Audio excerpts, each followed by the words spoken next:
नमस्कार दोस्तों, next IAS YouTube channel पर एक बार फिर से आप सभी का स्वागत है। मेरा नाम है सपना कुशवाहा और आज का जो हमारा डिस्कशन का टॉपिक है वो बेहद इंटरेस्टिंग है। क्यों? क्योंकि दरअसल हाल ही में रेयर यानी कि दुर्लभ रेड नेक्ड फाल्कन देखा गया है। कहाँ? कावल टाइगर रिजर्व में। तो आज का हमारा पूरा डिस्कशन जो है वो इसी के इर्द गिर्द रहने वाला है। हम इस बात के बारे में समझेंगे, साथ ही ये जो कावल टाइगर रिजर्व है इसके बारे में भी हम डिटेल से समझेंगे और इसी के साथ ये पूरा टॉपिक जीएस पेपर 3 एनवायरमेंट से जुड़ा हुआ है। तो सबसे पहले हालिया घटनाक्रम को देख लेते हैं। तो जैसा कि हमने आपको बताया कि हाल ही में कावल टाइगर रिजर्व में एक दुर्लभ लाल गर्दन वाला बाज देखने को मिला, यानी कि रेड नेक्ड फाल्कन देखने को मिला है। अच्छा, ये जो कावल टाइगर रिजर्व है चर्चा में इस वजह से भी बना हुआ है क्योंकि यहाँ पर वन्य जीव जनगणना आयोजित करने की भी तैयारी की जा रही है। और अब इसी के साथ आगे हम बढ़ेंगे और समझ लेंगे इस दुर्लभ बाज के बारे में।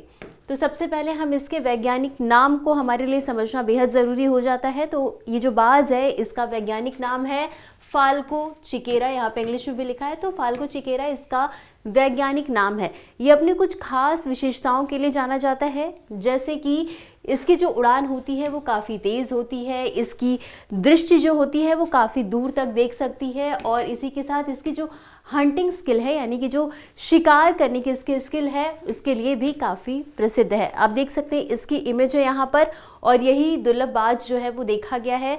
अब कुछ और इसकी शारीरिक विशेषताओं के बारे में भी हम देख लेते हैं। तो आप देखेंगे कि इनका सिर और गर्दन लाल और भूरे रंग की होती है। तो यहाँ पर आप देख सकते हैं कि रेड और ब्राउन कलर का है और इसी के साथ ऊपरी भाग जो वो नीले धूसर रंग के होते हैं और इनके पंजे बहुत नुकीले होते हैं और इनकी जो उड़ान है वो काफ़ी तेज़ होती है और काफ़ी फुर्तीली होती है। तो अब आपको बता दें कि इनकी जो अलग अलग प्रजातियां हैं वो भारत और अफ्रीका में पाई जाती हैं, यानी कि इनकी 2 प्रजातियां पाई जाती हैं और दूसरी वाली जो है अफ्रीका के सहारा के दक्षिण में पाई जाती है। और भारत के संदर्भ में बात करेंगे तो भारत में ये हिमालय की तलहटी में और भूभाग तक फैली हुई हैं। साथ ही ये आपको नेपाल, पाकिस्तान और बांग्लादेश के कुछ क्षेत्रों में भी देखने को मिल सकती हैं। अब जो आपकी एग्जाम के पॉइंट ऑफ व्यू से सबसे इम्पॉर्टेंट बात आपको याद होनी चाहिए वो ये है कि कोई भी स्पीशीज़ होती है अगर वो न्यूज़ में आती है तो उसे उसका आपको IUCN स्टेटस ज़रूर याद होना चाहिए। और इसी क्रम में ये जो बाज है इसका IUCN स्टेटस क्या है? Near threatened. तो ये आपको याद ही होना चाहिए क्योंकि कई बार एग्जाम में इसे डायरेक्टली पूछ लिया जाता है। अब ये अपनी आवाज़ के कारण जो है कि वनों की कटाई हो रही है, जिसके कारण इनकी जो आवास क्षेत्र है उसमें कमी देखने को मिल रही है, जिसकी वजह से इन्हें कई तरह की चुनौतियों का सामना करना पड़ रहा है और इसके लिए प्रयास भी किए जा रहे हैं इनके संरक्षण की स्थिति को और बेहतर बनाने के लिए।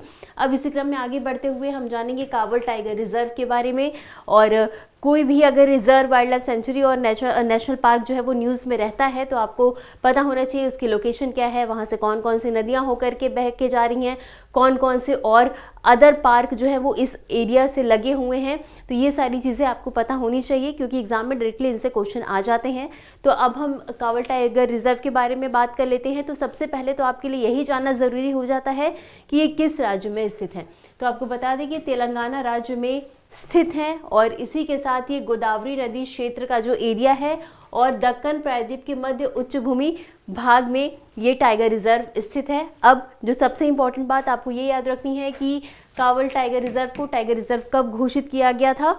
तो 2012 में इसे टाइगर रिजर्व घोषित किया गया था। अब अभ्यारण्य जो है वो मध्य भारतीय बाघ परिदृश्य के सबसे दक्षिणी छोर पर स्थित है। और अब कुछ और बातें इससे संबंधित जान लेते हैं। तो ये जो टाइगर रिजर्व है ताडोबा अंधारी टाइगर रिजर्व जो कि आपका महाराष्ट्र में स्थित है और इंद्रावती जो कि आपका छत्तीसगढ़ में स्थित है, इन दोनों से भी ये लगा हुआ है टाइगर रिजर्व। और साथ ही साथ पर्वत श्रृंखला की बात कर लेंगे तो ये सह्याद्री पर्वत श्रृंखलाओं के भीतर स्थित है। नदियों की बात कर लेते हैं तो इस अभ्यारण्य से 2 नदियां होकर के बहती हैं। कौन कौन सी? पहली तो गोदावरी है और दूसरी कदम है। ये दोनों नदियां जो हैं इस टाइगर रिजर्व से होकर के बहती हैं और ये अभ्यारण्य के दक्षिण की ओर बहती हैं। तो ये हमने समझ लिया इसकी महत्वपूर्ण बिंदुओं को। अब समझ लेते हैं यहाँ पर पाई जाने वाली जैव विविधता के बारे में, जिसमें सबसे पहले हम बात करेंगे यहाँ पर पाई जाने वाली वनस्पतियों के बारे में और बाद में हम बात करेंगे यहाँ पर पाए जाने वाले जीव जंतुओं के बारे में। तो वनस्पति की बात करेंगे तो ये दक्षिणी उष्णकटिबंधीय शुष्क पर्णपाती वन इस एरिया में देखने को मिलते हैं और यहाँ की जो मुख्य वनस्पति है इसमें आपका सागौन है, बांस है, टर्मिनिया प्रजाति और बोसवेलिया सेराटा यहाँ पर मुख्य रूप से पौधे पाए जाते हैं। जीव जंतु के भी बारे में जान लेते हैं, ये भी काफ़ी इंपॉर्टेंट है। तो इस टाइगर रिजर्व में मुख्य रूप से नीलगाय, चौसिंगा, चिंकारा, काला हिरण, सांबर और चित्तीदार हिरण और भी कई अन्य प्रजातियां देखने को मिलती हैं, लेकिन ये जो है वो मुख्य प्रजातियां हैं। और यही था आज का हमारा पूरा डिस्कशन। अब इसी क्रम में आगे बढ़ते हुए इससे संबंधित एक अभ्यास प्रश्न को भी देख लेते हैं। तो प्रश्न क्या है, लाल गर्दन वाला बाज के संदर्भ में निम्नलिखित कथनों पर विचार कीजिए। आपके पास 3 कथन दिए गए हैं और पहला कथन है यह बाज परिवार का सदस्य है। दूसरा कथन है यह मुख्यतः खुले वन क्षेत्रों और शुष्क पर्णपाती वनों में पाया जाता है। और तीसरा कथन है इसे IUCN स्थिति क्रिटिकली इंडेंजर्ड इसकी IUCN स्टेटस है। आपको बताना है कि उपरोक्त में से कौन सा या कौन से कथन सही है या सही है। ए ऑप्शन है केवल 1 और 2, बी ऑप्शन है केवल 2 और 3, सी ऑप्शन है केवल 1 और 3 या डी ऑप्शन है 1, 2 और 3। इस प्रश्न का उत्तर आपको हमेशा की तरह कमेंट बॉक्स में देना है। तो आज के लिए बस इतना ही। मिलते हैं अगले एपिसोड में इसी तरह कुछ अहम और ज़रूरी खबरों के साथ। तब तक के लिए धन्यवाद।